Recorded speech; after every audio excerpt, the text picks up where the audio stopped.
Welcome back to Sleepless Homo Sapien. Whether you're listening to this while falling asleep, during a late-night drive, or just letting your mind wander while the world goes quiet around you, you've stumbled into something extraordinary. This is the story of the moment. Everything changed, not gradually, not over centuries, but in a single spark that rewrote the rules of what it meant to be human. If you find these deep dives into our ancient past helpful, if they help you drift into thought or simply provide some calm in the chaos, consider hitting that like button and subscribing. It helps more curious minds discover this space where we explore the slow, patient stories that shaped us. And if you're listening from somewhere across the globe, drop a comment and tell me where you are. Are you by a fireplace right now? In a city apartment? Somewhere under the stars?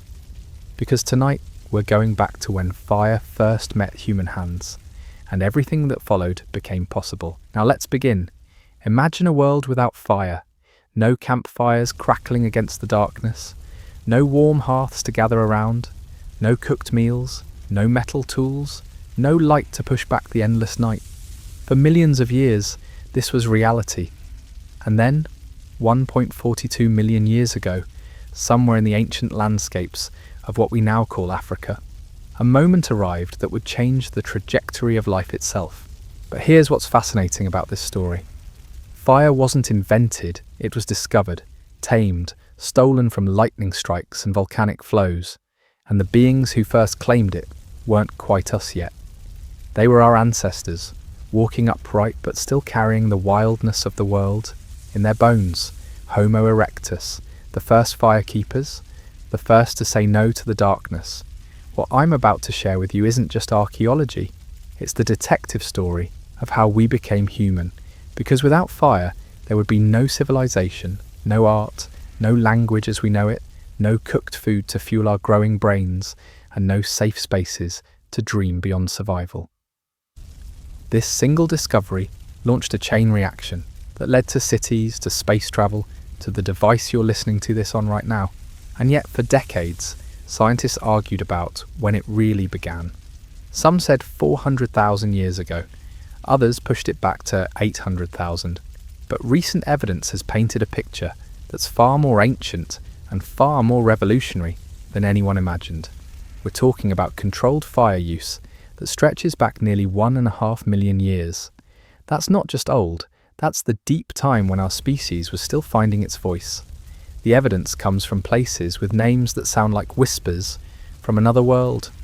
Wonderwork Cave in South Africa, Kesem Cave in Israel, sites across Kenya and Ethiopia where ash layers tell stories of intentional burning, of hearths maintained across generations, of a technology so transformative that it literally cooked us into who we are today. But let's slow down. Let's go back to that moment when everything shifted. Picture this. The African savanna, 1.42 million years ago. The climate is changing. Forests are giving way to grasslands. Our ancestors, Homo erectus, are already walking upright, already using stone tools, already showing signs of the intelligence that would one day reach for the stars. But they're still prey as much as predator, still vulnerable to the teeth and claws of a world that doesn't yet belong to them. Lightning strikes, a tree ignites, or perhaps a volcanic flow sets the grassland ablaze. Natural fire has always existed, of course, but on this day, something different happens. Instead of running from the flames, one of our ancestors stops, watches, notices something that changes everything. Maybe it's the way fire transforms meat, making it easier to chew and digest. Maybe it's how the warmth extends the day, allowing activity after sunset. Maybe it's the way predators avoid the light and heat, creating the first safe space in a dangerous world. Whatever the spark of recognition, it spreads from mind to mind, from group to group, until what was once natural disaster becomes deliberate technology. The archaeological record at sites like Wonderwork Cave shows us the fingerprints of this transformation. Layers of ash that aren't random, aren't accidental. They're organised, repeated, intentional. Hearths built, and rebuilt in the same spots across thousands of years. This wasn't just using fire when it happened to be available. This was fire cultivation, fire management, the birth of technology itself. And here's where the story gets even more incredible. Once our ancestors controlled fire, they didn't just gain a tool, they gained time. Fire extended the day. It created a space where the group could gather after dark, safe from predators, warm against the cold. And in that space, something extraordinary began to happen. Social bonding intensified. Stories began to form. The first primitive languages may have emerged around those ancient hearths, because fire created the time and space for communication beyond immediate survival needs. Children could learn from elders. Knowledge could be passed down. Culture, in its earliest form, was born in the glow of controlled flame. But the transformation went deeper than social change. It was biological.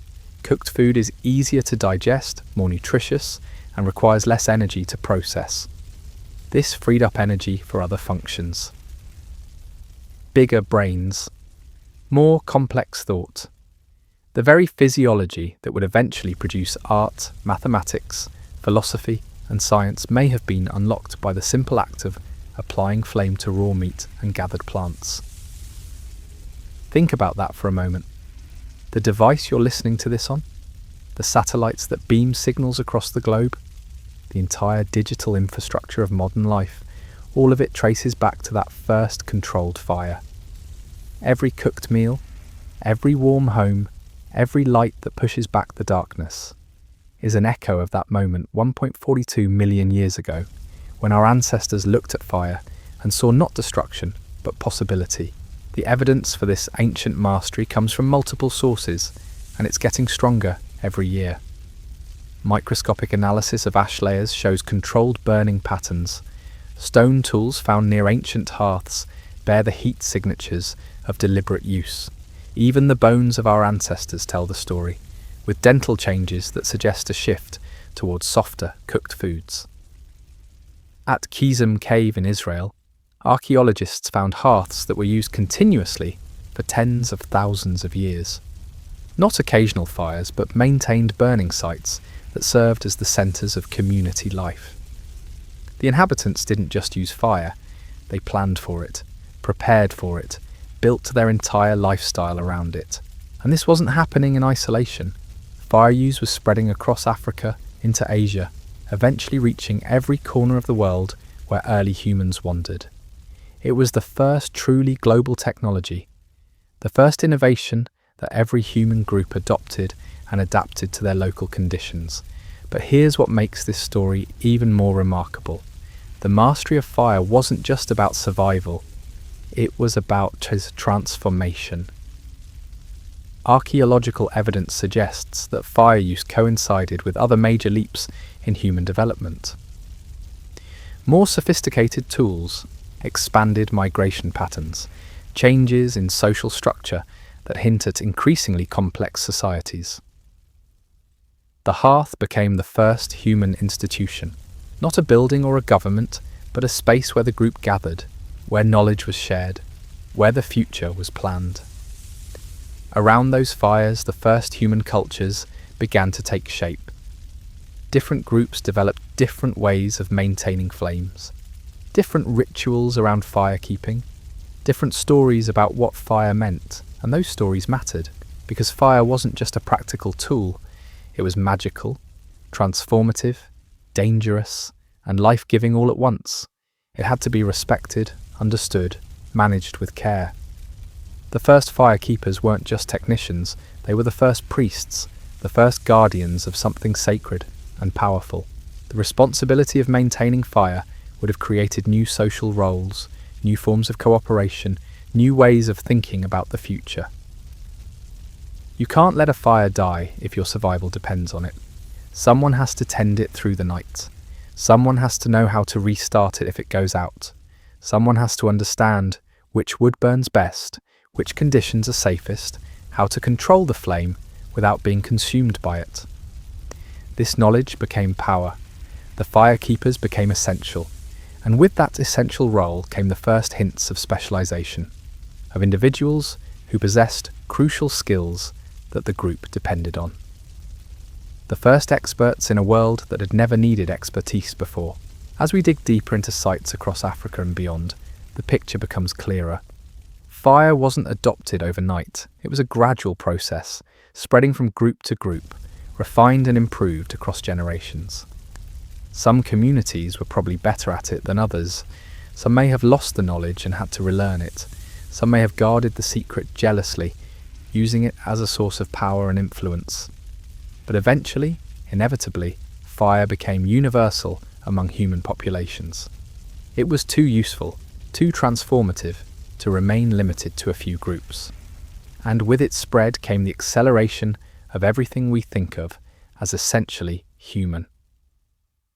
The question that haunts archaeologists is, how much of what we are today was shaped by that first spark? How many of our behaviours, our social structures, our ways of thinking about the world, trace back to those ancient hearths? When we gather around barbecue grills or fireplaces, when we light candles for warmth and atmosphere, when we find comfort in the glow of screens that mimic flame, are we responding to instincts that were forged 1.42 million years ago? The answer, according to the latest research, is probably more than we realise. Fire didn't just change how our ancestors lived, it changed how they thought, how they connected with each other, how they understood their place in the world. And those changes, burned into our DNA across millions of generations, still shape us today. But the story of fire's discovery is just the beginning, because once our ancestors had flame, they had to learn what to do with it. They had to figure out how to keep it alive, how to transport it, how to use it safely. They had to invent the first rules, the first techniques, the first traditions around this incredible new power. And that's where our story continues, because the discovery of fire was just the first spark in a revolution that would transform not just human life, but the entire planet itself. The transformation didn't happen overnight.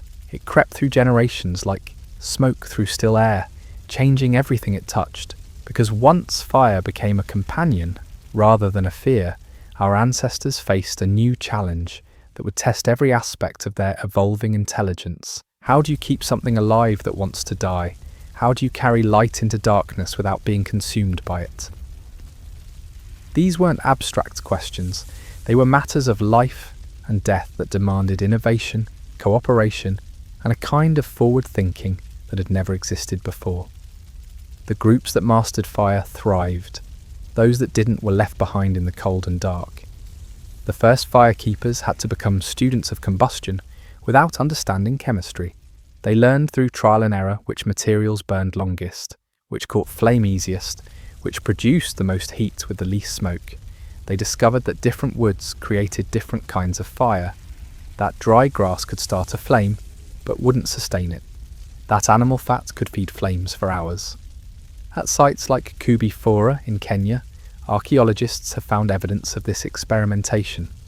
Layers of different burned materials suggest our ancestors were testing, comparing, refining their understanding of what fire needed to survive. They were conducting science without knowing they were scientists. But knowledge without transmission is just individual luck. What makes the fire story truly revolutionary is how this information began to move between minds, between groups, across vast distances and spans of time. For the first time in Earth's history, a species was accumulating and sharing complex technical knowledge across generations. The hearth became humanity's first classroom. Children didn't just watch adults tend fires. They were taught, they practiced, they learned the subtle signs that indicated when flames needed feeding, when coals were ready for cooking, when sparks might escape and start dangerous blazes. This teaching created something unprecedented in the natural world, cultural inheritance that could accumulate and improve over time. Each generation didn't have to rediscover fire from scratch. They inherited the lessons of their parents and grandparents, then added their own discoveries to the growing body of knowledge. The implications rippled outward like heat from a flame. Groups that could maintain fire reliably gained enormous advantages over those that couldn't. They could cook food, extending their range of edible plants, and making meat more nutritious. They could work after dark, effectively adding hours to each day. They could defend against predators that feared flame. They could survive in colder climates that would have been impossible to inhabit otherwise. These advantages compounded over time. Fire-using groups grew larger and more stable. They could support more children, more elderly members, more individuals who specialized in tasks other than immediate food gathering. The division of labor that would eventually create civilization began around those ancient hearths. Evidence from sites across East Africa shows this expansion clearly. Fire-using populations spread into new territories, established more permanent settlements, developed more sophisticated tools. The archaeological record shows a flowering of innovation that coincides directly with evidence of controlled fire use. But with these advantages came new vulnerabilities. Fire is hungry, it consumes fuel constantly, demanding a steady supply of combustible materials. Groups had to organize their movements around the availability of wood, grass, and other burning materials. They had to develop strategies for finding fuel in unfamiliar territories, for rationing materials during scarce periods, for preventing accidental fires that could destroy everything they'd built. The logistics of fire maintenance created some of humanity's first complex planning challenges. How much fuel do you need for a journey of unknown length? How do you transport burning coals safely across rivers or through thick vegetation? What do you do when rain threatens to extinguish the flames your survival depends on? Solutions emerge through necessity and ingenuity. Our ancestors learned to create portable fire carriers, containers that could hold burning coals for hours or even days. They developed techniques for starting new fires from tiny embers, for creating tinder bundles that would catch flame easily, for identifying the best materials in any environment. At Wonderwork Cave, researchers found evidence of these sophisticated fire management techniques. Layers of carefully prepared tinder, arrangements of stones that suggest controlled burning areas, patterns of ash distribution that indicate planned fuel management. These weren't people randomly setting things on fire. These were skilled technicians managing a complex system. The social implications were just as profound as the technical ones. Fire maintenance required cooperation on a scale that our ancestors had never experienced before. Someone had to tend the flames while others gathered food. Someone had to know the techniques while others provided materials. Someone had to make decisions about when to move camp based on fuel availability. This cooperation created new forms of interdependence. The firekeeper became as essential to group survival as the best hunter or most knowledgeable plant gatherer. But unlike hunting or gathering, firekeeping was a skill that could be learned by anyone willing to pay attention and practice. It democratized a form of power that had previously belonged only to the strongest or most experienced. The hearth also became humanity's first social media platform. Information flowed around fires in ways it never had before. News of distant water sources, warnings about predator movements, stories of successful hunts, observations about plant behavior. All of this knowledge was shared and preserved in the collective memory of the group. Language itself may have evolved to meet the demands of fire management. You need words to describe different types of fuel, different stages of combustion, different techniques for flame control. You need ways to pass complex instructions from teacher to student, to coordinate activities between multiple people, to preserve knowledge for future use. The conversations that took place around those ancient fires weren't just social bonding. They were humanity's first libraries, databases of survival information maintained not in writing, but in the living memory of the community. Stories weren't just entertainment. They were data storage systems, ways of encoding and preserving crucial knowledge about the world. As fire use spread across continents, different groups developed different techniques, different traditions, different relationships with flame. Some became masters of cooking, developing sophisticated methods for preparing foods that would have been inedible raw. Others specialized in fire as a tool for hunting, using controlled burns to drive game or clear vegetation. Still others focused on fire's defensive capabilities, creating barriers of flame that predators wouldn't cross. These specializations led to trade and interaction between groups. A community known for superior fire-starting techniques might exchange that knowledge for access to better hunting grounds.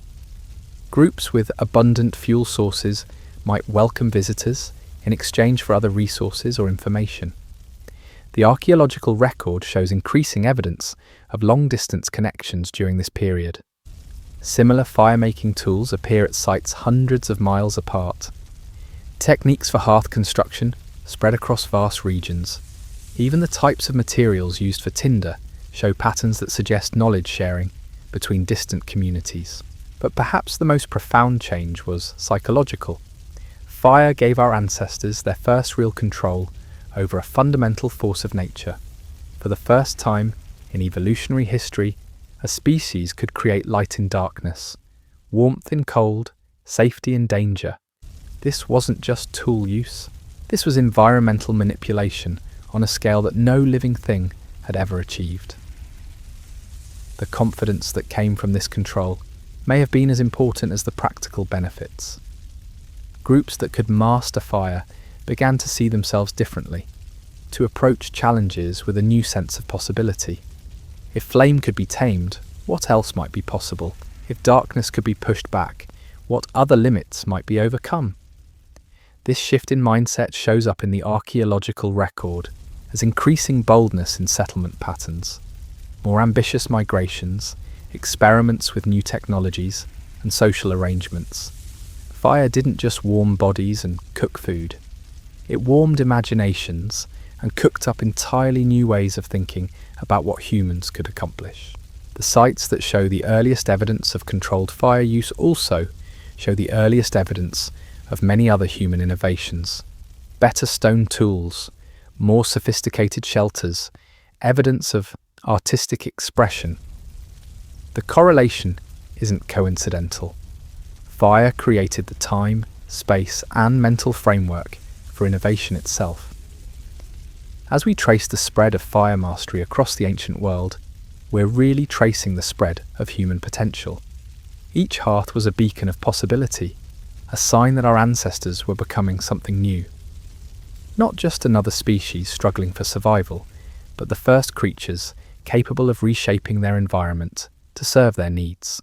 And yet, for all its transformative power, fire remained dangerous, unpredictable, demanding constant respect and attention. The same force that cooked food and provided warmth could destroy everything a group had built in minutes.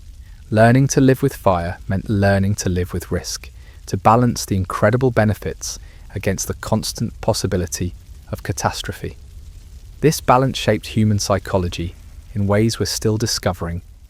Our fascination with flame, our instinctive fear of uncontrolled fire, our tendency to gather around light sources. All of these behaviours trace back to those ancient hearths, where our ancestors first learned that the most powerful tools are also the most dangerous ones. The story of fire's mastery is really the story of humanity learning to harness power responsibly, to manage resources sustainably, to cooperate in the face of shared risks and opportunities. Every lesson our species has learned about technology, about society, about the balance between individual needs and collective survival, began around those flickering flames 1.42 million years ago. But this was still just the beginning, because once our ancestors had mastered the basics of firekeeping, they began to discover that flame could do far more than just provide light and warmth. It could transform materials, create new substances, unlock possibilities that would eventually reshape the entire planet. The real revolution was just getting started. The transformation that followed wasn't just about keeping flames alive. It was about discovering what fire could become when guided by increasingly clever hands and curious minds. Because our ancestors were about to stumble upon something that would make their mastery of basic fire keeping look like child's play. They were about to discover that fire didn't just consume, it could create. Picture this. Somewhere in the ancient world, Perhaps around a hearth that had burned for generations, someone noticed something extraordinary. A piece of clay that had fallen too close to the flames hadn't just dried, it had hardened into something entirely new. Something stronger than mud, more durable than dried earth, waterproof in ways that natural materials never were. They had accidentally invented pottery. But this wasn't just a single moment of discovery. It was the beginning of humanity's first real experiments with transformation, with using fire not just to change the state of existing materials, but to create entirely new substances that had never existed in nature. The hearth was becoming a laboratory. The evidence for this leap appears in archaeological layers across multiple continents, but it's subtle, easy to miss if you don't know what you're looking for. Fragments of fired clay mixed with ash layers, stones that show heat stress patterns beyond what simple cooking would require, tool marks on materials that suggest deliberate experimentation rather than accidental discovery. At sites like Dolní Věstonice, in what is now the Czech Republic, archaeologists have found some of the earliest evidence of intentional ceramic production, dating back over 25,000 years. But the techniques they used, the understanding of temperature and timing they demonstrated, clearly built on knowledge that had been accumulating for much longer. This wasn't beginner's luck. This was sophisticated technology based on deep understanding of how fire behaves under different conditions. Think about what this meant for our ancestors. For the first time in the history of life on Earth, a species could take raw materials and transform them into something completely new. Not just shaping existing substances like stone or wood, but actually changing their fundamental properties through controlled application of heat and flame. The implications rippled outward in every direction. Pottery meant storage, food could be kept fresh longer, water could be transported more easily, materials could be protected from weather and pests. But it also meant something deeper.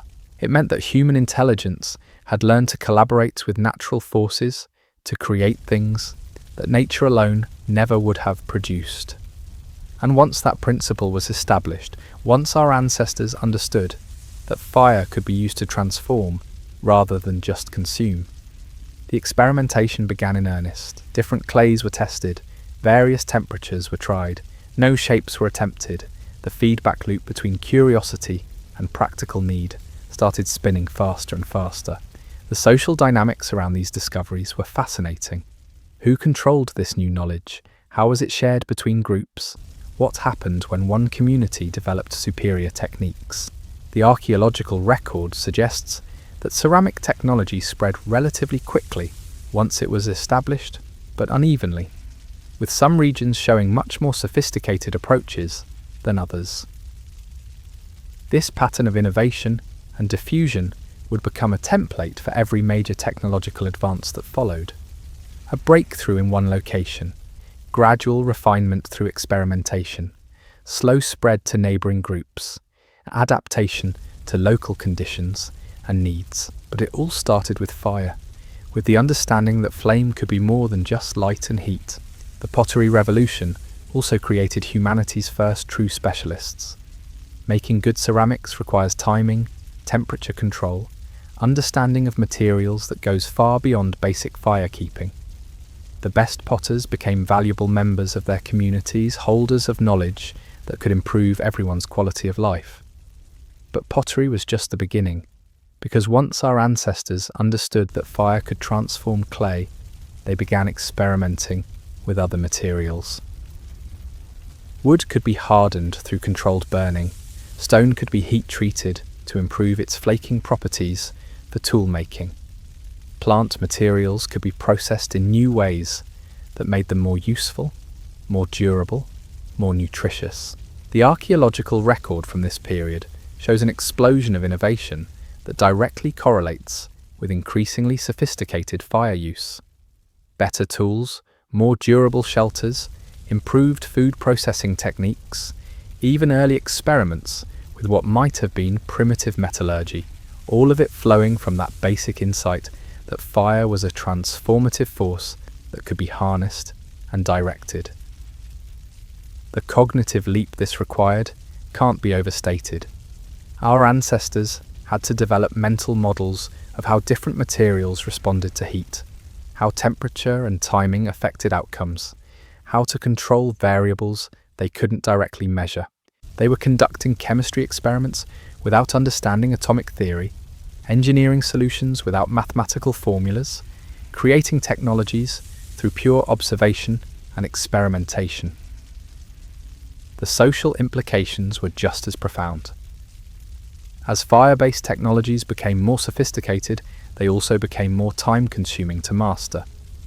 Specialization increased, trade networks expanded to access better raw materials.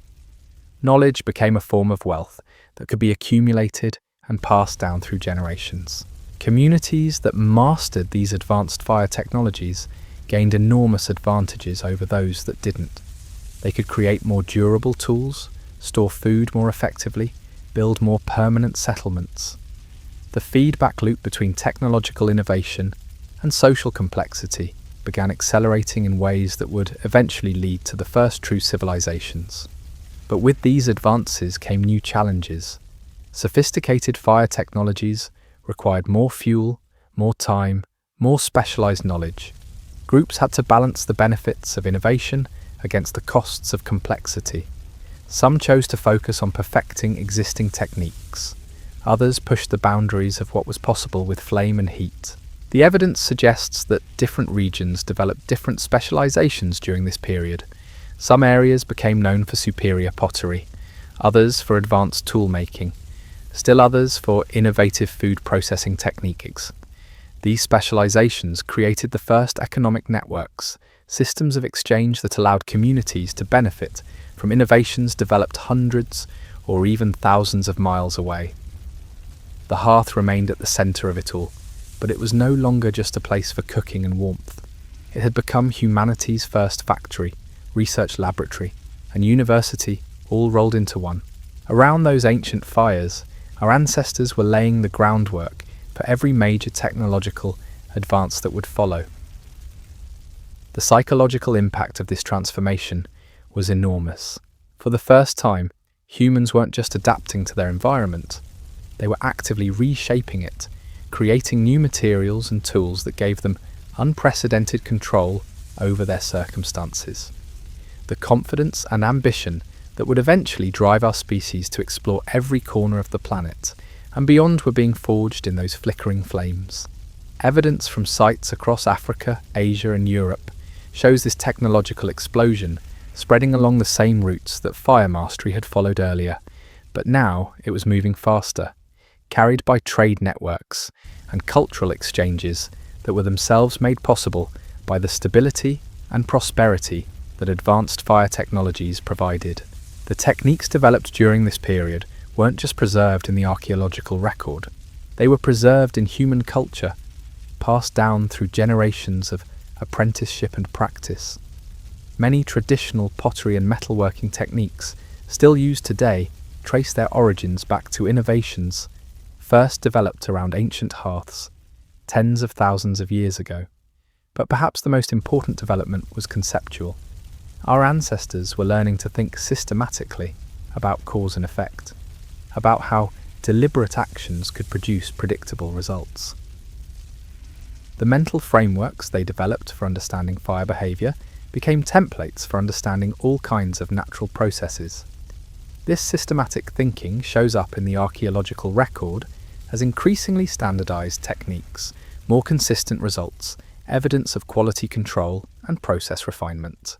Our ancestors weren't just making things. They were developing methodologies, creating reproducible processes that could be taught and improved upon. The implications extended far beyond technology. The same mental skills that allowed for sophisticated fire management also enabled more complex social organization, better long-term planning, more effective resource management. Fire was teaching our ancestors how to think like engineers, scientists, and managers. As these capabilities spread and evolved, they created the foundation for everything that would follow. The first cities, the first writing systems, the first complex governments, all of them built on organizational and technological principles first developed around ancient hearths, where our ancestors learned to transform raw materials into something entirely new. But we're still not at the most revolutionary discovery, because while our ancestors were mastering pottery and heat treatment and all the sophisticated applications of controlled flame, they were also stumbling towards something that would make all their previous innovations look modest by comparison. They were about to discover that fire could do more than just transform materials. It could transform the very landscape itself, reshaping entire ecosystems to serve human needs.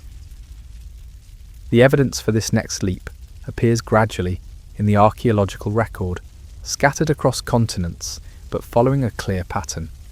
Charcoal layers that extend far beyond individual hearths, changes in plant species composition that suggest systematic burning, tool assemblages that seem designed for landscape management rather than just individual survival.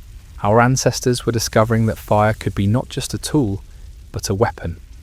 Not for fighting other humans, but for fighting nature itself, for imposing human will on environments that had never known deliberate management.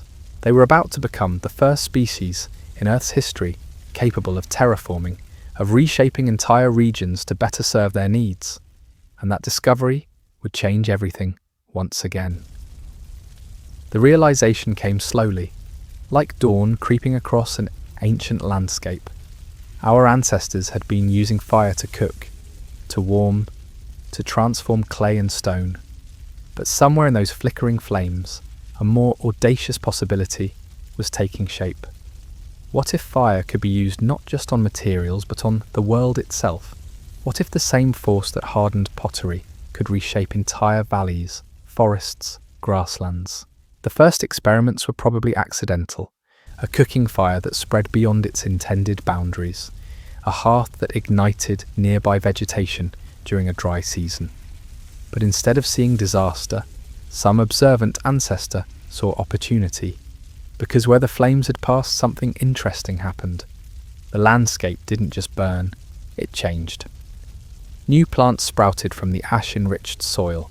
Animals were drawn to the fresh growth. Travel became easier through the cleared areas. What had seemed like destruction was actually a form of creation, a way of rewriting the rules that governed how land could be used and understood.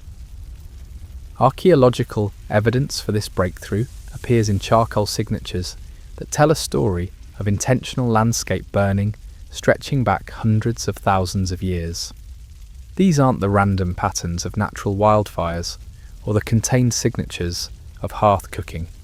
These are systematic, repeated, controlled burns that show clear evidence of human planning and management. At sites across Australia, Africa, and North America, researchers have found layers of charcoal that speak to this ancient mastery, indigenous fire management systems that shaped entire ecosystems, creating the savannas, grasslands, and open forests that early explorers mistook for pristine wilderness. These landscapes weren't natural. They were cultivated, maintained, managed by people who understood fire's power to reshape the world. Think about the cognitive leap this required. Our ancestors had to develop mental models, not just of how individual materials responded to heat, but of how entire ecosystems would react to controlled burning.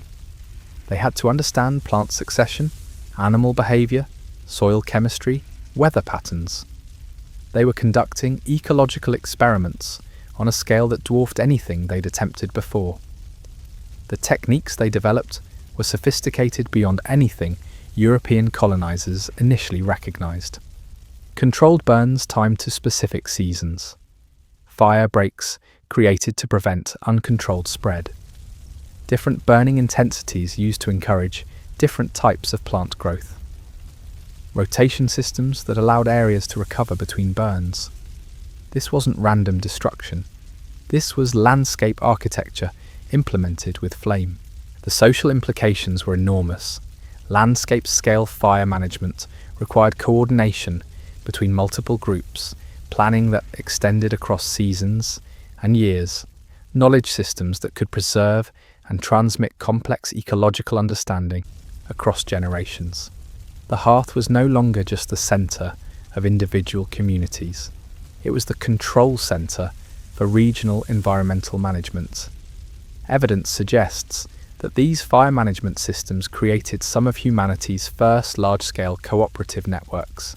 Groups had to coordinate their burning schedules to prevent conflicts. They had to share information about weather conditions, fuel loads, and animal movements. They had to develop protocols for managing disputes when burns didn't go as planned. The archaeological record shows increasing evidence of long-distance communication and coordination during this period. Similar fire management techniques appearing across vast regions, standardized tools and methods that suggest shared knowledge systems, even trade networks that may have been organized around the needs of landscape fire management. But the most profound impact was on human psychology and culture. For the first time, our ancestors weren't just adapting to their environment or even just modifying local conditions. They were actively managing entire regions, creating landscapes that better served human needs while supporting the complex ecosystems they depended on. This shift from adaptation to management represents one of the most fundamental changes in human consciousness.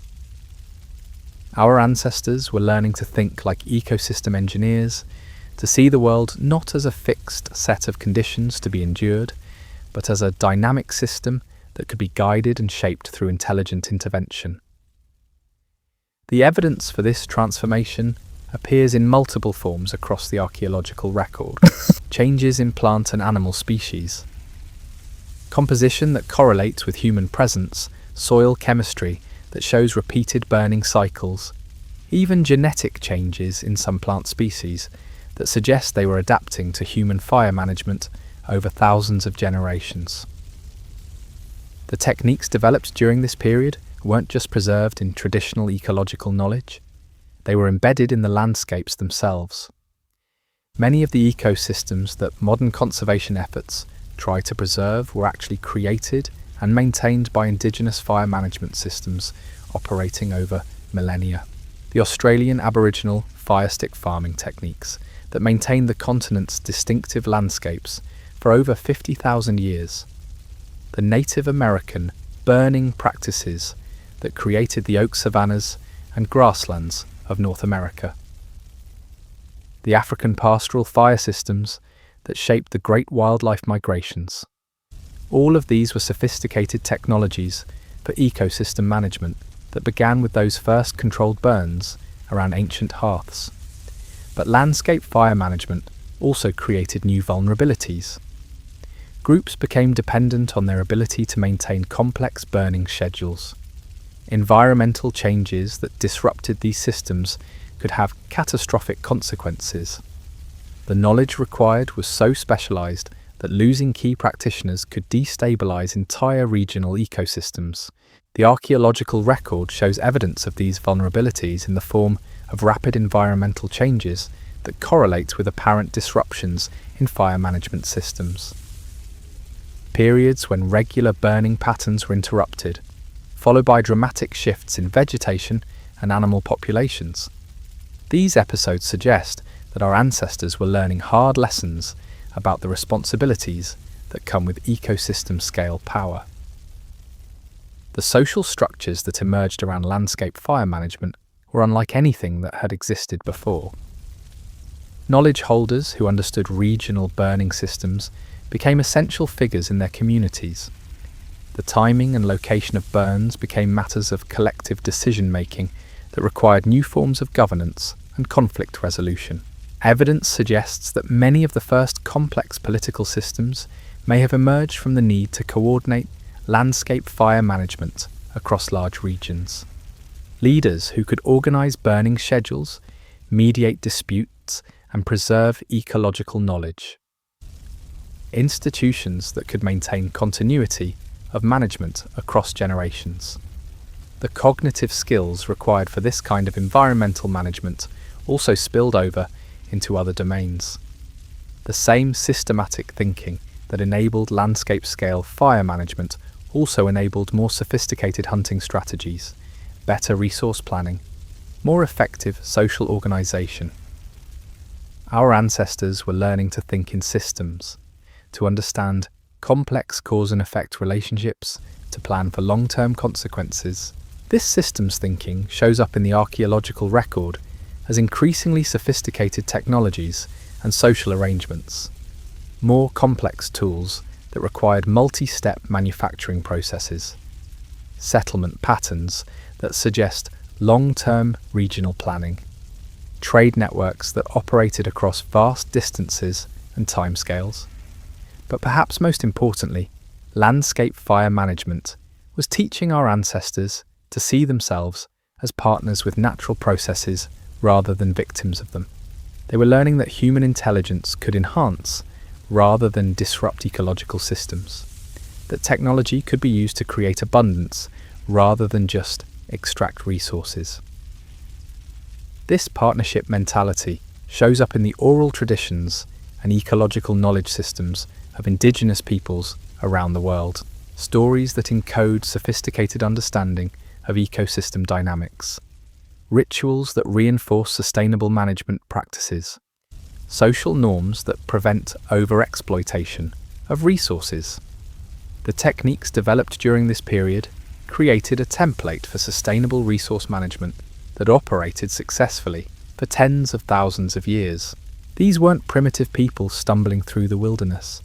These were sophisticated ecological engineers who understood how to maintain productive landscapes while preserving the complex natural systems they depended on.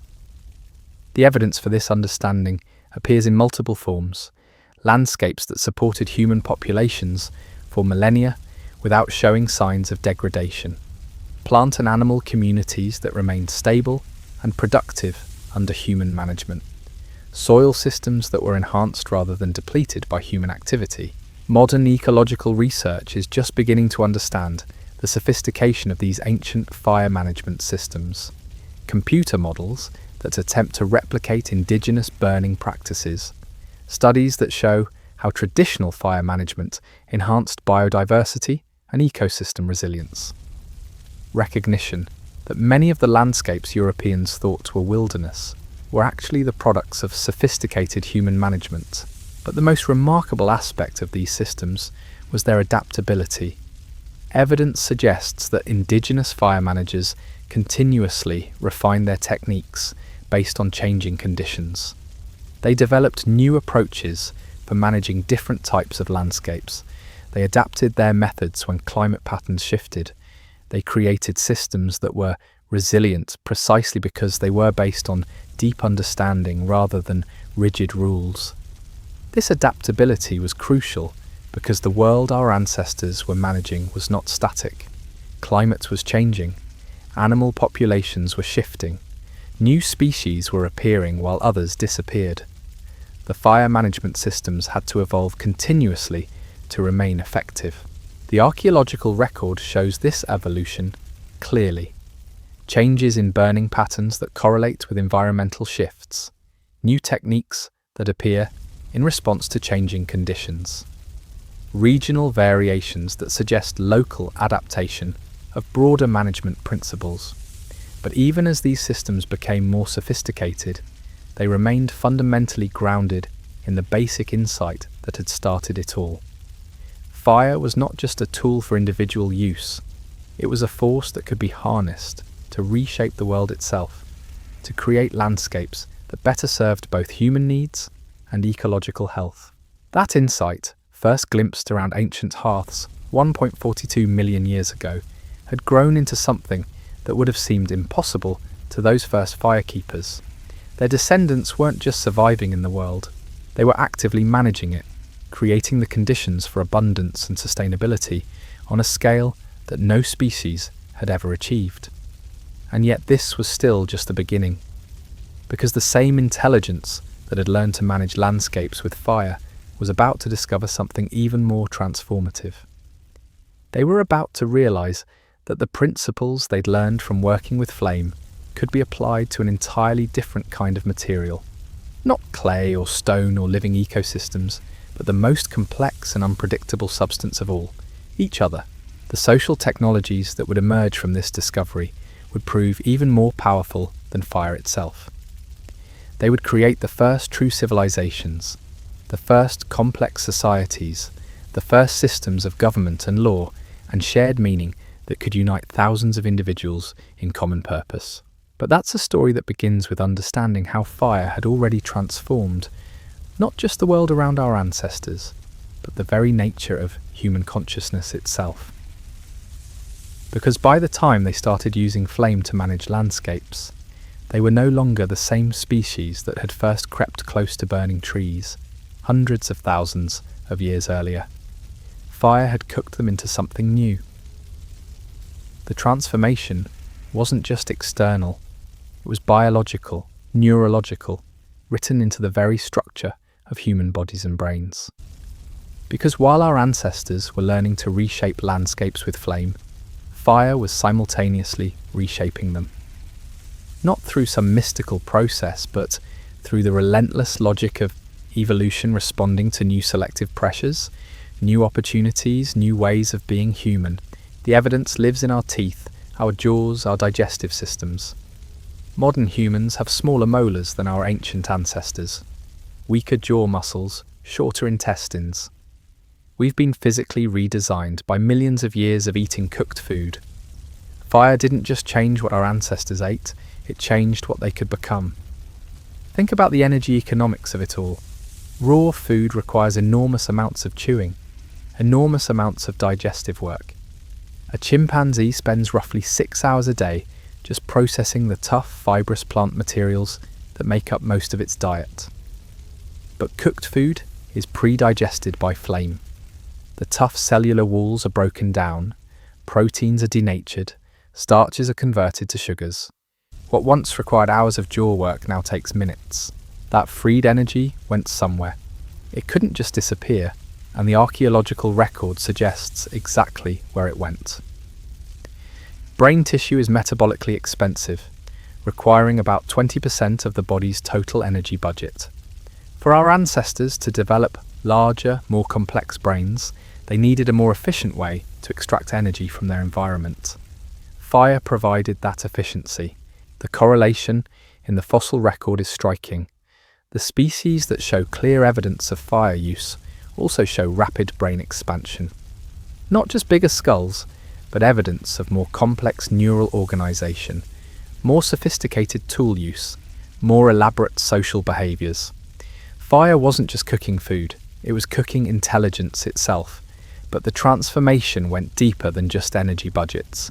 Cooked food is safer food. The high temperatures required for proper cooking kill bacteria, parasites, toxins that would otherwise sicken or kill. Our ancestors who mastered fire weren't just better fed.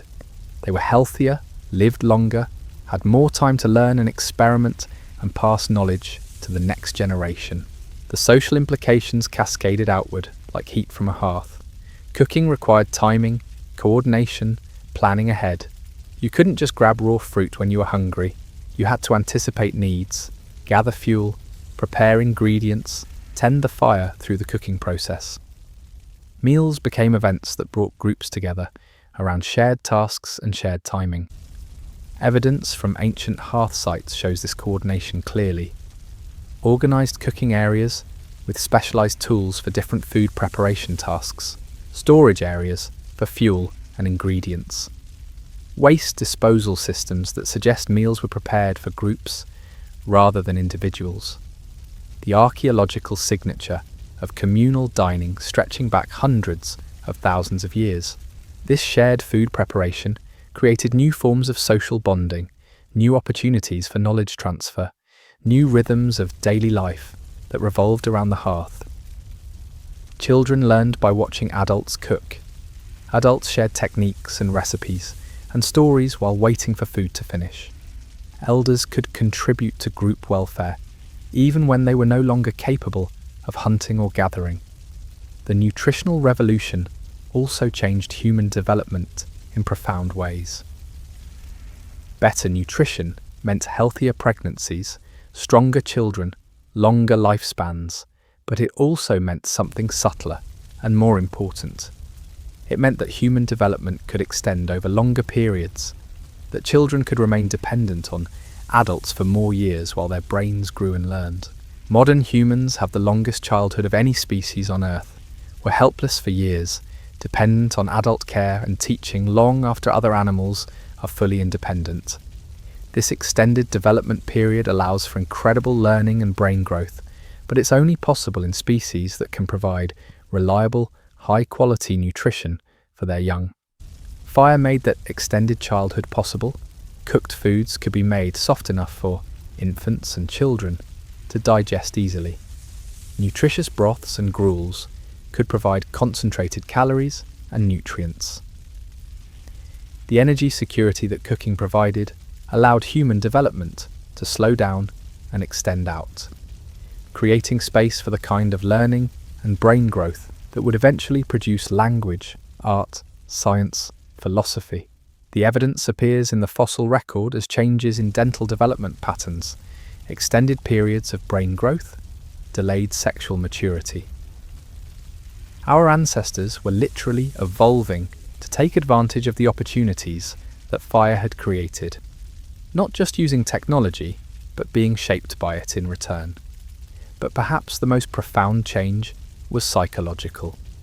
Cooking requires an understanding of time, of transformation, of cause and effect that goes beyond immediate stimulus and response.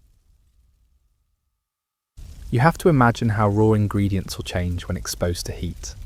You have to plan ahead, gather materials, coordinate activities. You have to think about future states that don't yet exist. This kind of forward thinking shows up in other domains as well. Tool making becomes more sophisticated, with evidence of multi-step manufacturing processes that require planning several moves ahead. Settlement patterns suggest longer-term strategic thinking about resource availability and seasonal cycles. Social behaviours indicate increasingly complex understanding of group dynamics and individual relationships.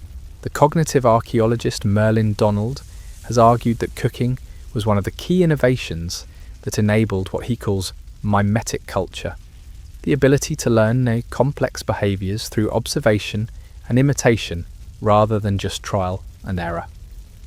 Cooking techniques are too complex to discover independently each generation. They have to be taught, demonstrated, practiced under guidance.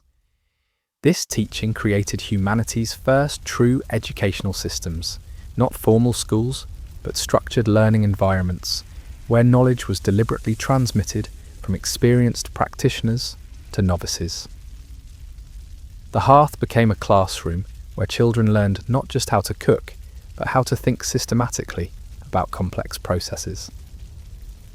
Evidence of this educational function appears in the archaeological record as standardized cooking techniques that spread across wide regions and persisted across long time periods. Similar pot forms, similar hearth construction methods, similar food processing techniques appearing at sites separated by thousands of miles and thousands of years. This consistency suggests cultural transmission systems that could preserve and spread complex technical knowledge. The social structures that emerged around cooking also created new forms of cooperation and specialization. Some individuals became known for particular cooking skills, smoking meat, preparing certain plants, creating specific types of tools or containers. These specializations created interdependencies that bound groups together more tightly than simple kinship or proximity.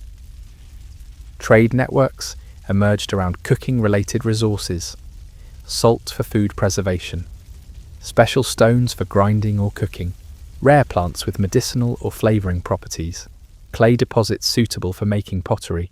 The desire for better cooking capabilities drove some of humanity's first long-distance economic relationships. But cooking also created new forms of inequality and social tension. Those who controlled fire and cooking knowledge held power over group nutrition and health.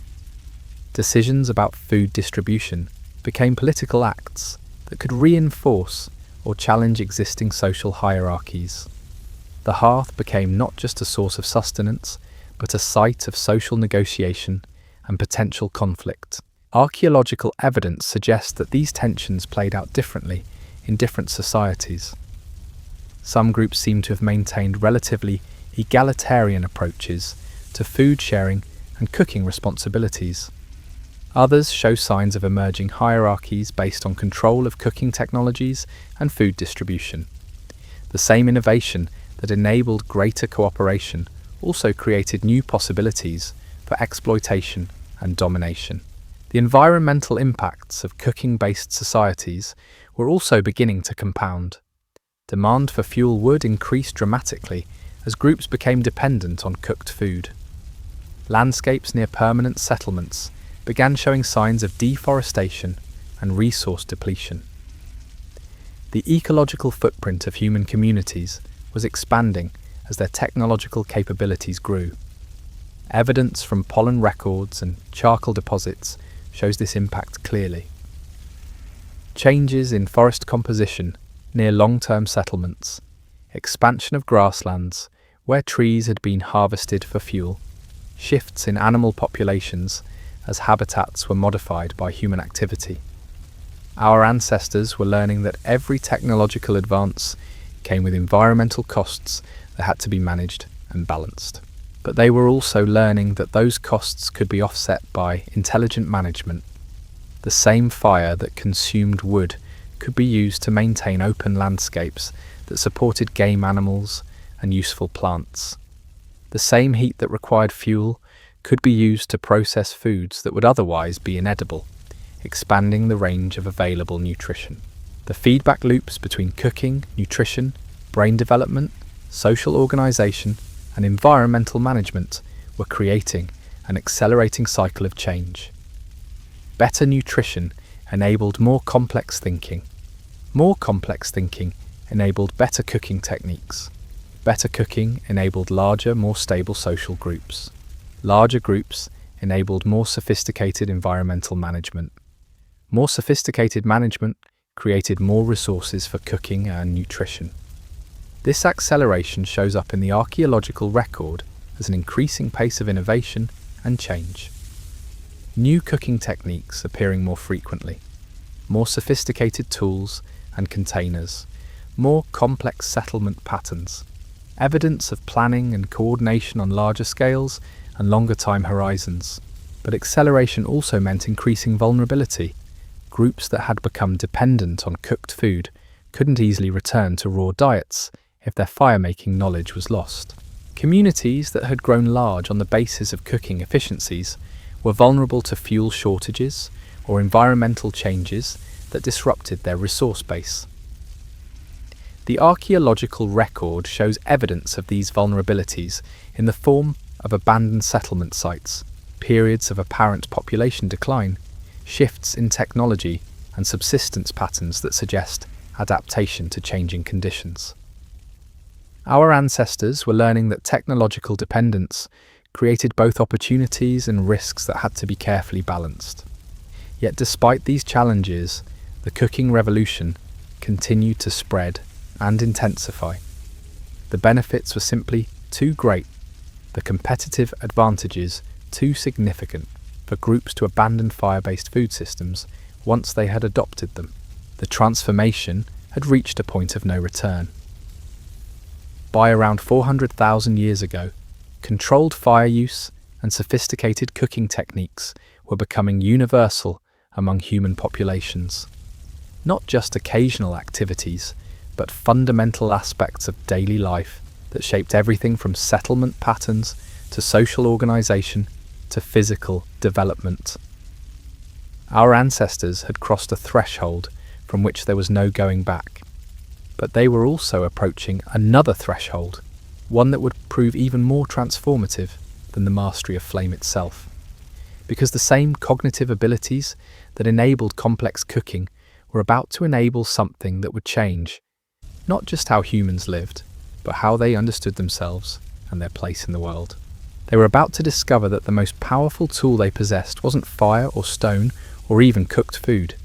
It was each other, and the incredible possibilities that emerged when individual minds learned to connect and coordinate in ways that no species had ever achieved before.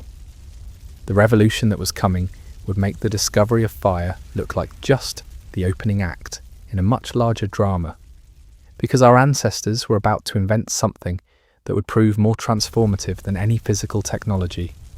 They were about to invent society itself, with all the cooperation and conflict, creativity and destruction that would follow. But that story begins with understanding how fire had already prepared them for this next leap, how hundreds of thousands of years of cooking and flame management had shaped not just their bodies and brains, but their capacity for the kind of complex social coordination that would eventually build cities, create art, develop science, and reach for the stars. The hearth had been their first school, their first factory, their first temple. Now it was about to become the foundation for something even more ambitious, the first human civilizations, built not from stone or metal, but from the invisible bonds of shared knowledge, common purpose, and collective memory. And at the center of it all, still flickering after more than 1,000,000 years, was the flame that had started it all. The flame that had started it all was about to become something our ancestors could never have imagined when they first crept close to those burning trees. It was about to become memory itself, encoded not in DNA or fossil record, but in the living transmission of knowledge, from mind to mind, generation to generation. Because here's what's remarkable about this moment. In deep time, fire didn't just cook our food and warm our bodies, it cooked our capacity for culture itself. Around those ancient hearths, something unprecedented was taking shape. Not just individual learning, but collective intelligence. The ability to pool knowledge, to build on the discoveries of others, to create understanding that no single mind could achieve alone. The archaeological evidence whispers this transformation in fragments of bone and ash, cooking techniques that remain consistent across thousands of years. Tool-making methods that spread across continents with minimal variation. The fingerprints of information systems that could preserve and transmit complex knowledge without writing, without books, without any external storage device, except the human mind itself. And that mind, shaped by hundreds of thousands of years of fire management, had become something extraordinary. Not just intelligent, but collectively intelligent, capable of coordinating activities across space and time in ways that would have seemed magical to earlier species. The hearth had become humanity's first internet, connecting individual consciousness into something larger, more powerful, more enduring than any single flame. This is where our story reaches its culmination, because the discovery of fire 1.40 million years ago wasn't just about learning to control combustion, it was about learning to control complexity itself, to manage systems that were too large, too intricate, too dynamic for any individual to comprehend fully. It was about becoming a species that could think collectively, dream collectively, and ultimately transform the entire planet through the power of shared intelligence. Every city that rises, every rocket that launches, every screen that glows with human creativity traces its ancestry back to that first spark, not just technologically, but cognitively. We are still, in the deepest sense, creatures of the hearth, still gathering around light to share stories, still using flame to transform raw materials into something more useful, still finding in fire the same magic our ancestors discovered when the world was young and full of darkness. The revolution that began 1.42 million years ago has never ended. It simply changed platforms from wood to coal to oil to electricity to the digital fires that now carry our thoughts across the globe at the speed of light. We are still firekeepers, still tending the flames that warm our world and cook our dreams into reality. And in that continuity lies both wonder and warning, because the same power that lifted us from darkness also gave us the capacity to burn everything down. The choice our ancestors made when they decided to steal fire from the gods is the choice we still make every day. How to harness transformative power without being consumed by it. How to tend the flames that make us human, without letting them rage beyond our control? That question, first whispered around ancient hearths under starlit skies, still echoes in everything we build, everything we dream, everything we dare to imagine about our future among the stars.